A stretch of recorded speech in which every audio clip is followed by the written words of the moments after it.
The Jussie Smollett thing is still a bit of a mystery. The Chicago PD is saying they may, if they can't find reasonable confirmation of an attack, they may go after him for a false claim.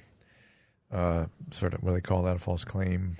Yeah, false violation report. And look, everybody, that's completely fine because there's this thing where you go, well, if you go after him for that, then people are going to be reluctant to report hate crimes. Not if they happened. You know what I mean? Yes, there's nothing to do with, yeah. There's a vehicular version of this. There's a version where I take my car to the desert and set it on fire and then try to collect the insurance on it. And then you'll go, all right, but if they investigate that, then it's going to make people whose whose cars were actually destroyed by oak trees during rainstorms, they're going to be more reluctant to file a claim. No, they won't. Not if it happened. Especially if there's cameras everywhere, and there it was. You've got stitches in your forehead. There's cameras. There's the police body cam. You're talking to your agent on the cell phone that has a recording of it. This notion of like, yeah, but if you do that, it's going to make people. I hate that slippery slope thing. It's like, no, it is not. If you're an actual victim of any kind of an assault, it is not going to make you less likely. Yeah, but who's going to believe? Well, who's going to believe you are when you present the evidence, then they will, just like they will with any crime, because they do it. They do a lot of it with rape. They do it with hate crimes. They do it with, like, if it happened, it happened. It's as though those crimes that are terribly unfortunate don't need evidence. They just don't need evidence. You just need an accusation. Right. That's kind of the implication, right? Right. Which is, Hillary Clinton said it. You have to believe the accuser. Although, unless she's Monica Lewinsky, then she's a bitch. Here's what I don't like. What I don't like is, I think that one of the worst things you can do to a young person, or to a young person of color, or to a young gay person of color, is to try to convince them that this society has it in for them because of their sexual proclivities or the color of their skin. That is stifling. That is a deal breaker for you in society. Convincing anybody that society is not going to let this happen on their watch. You know, they're going to let you be successful. They're not going to let you be whatever.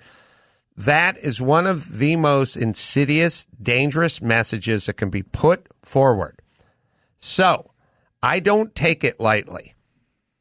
I do not, because you are cutting people off at the knees who want to perpetuate this myth of why try. It's the tables, it's the playing field is slanted against you. So if, in fact, these things are frauds, these things are powerful.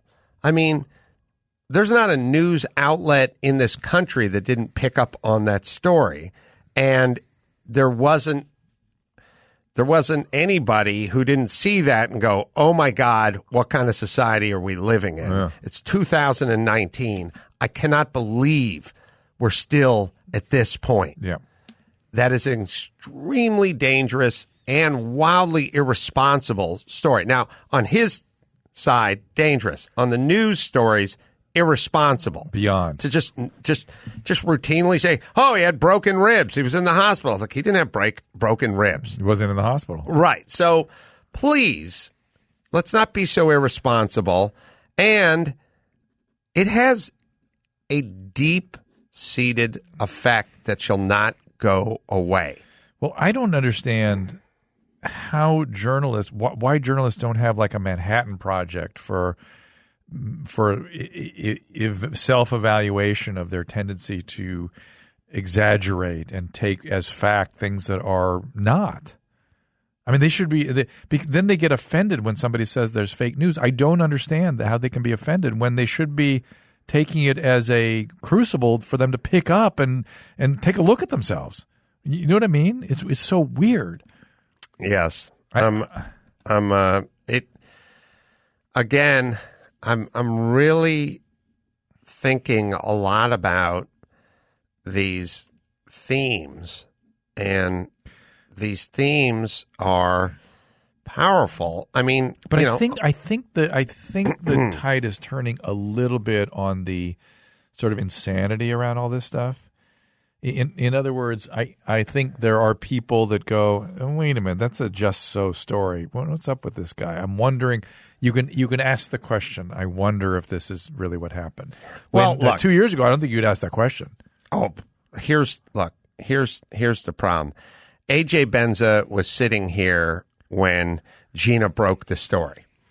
AJ Benza just said bullshit right in the middle of the story. It's like, what do you mean? How can you say that right in the middle of the story? He just yelled bullshit in the middle of the story. Like, that's a sad place to be. Now, I'm not going to yell bullshit in the middle of the story, but even to me, it sounds way too on the nose about everything. But you couldn't raise the issue 2 years ago. Now you can go, you can at least start to question things a little bit. I would argue that's an improvement. Yes. All right.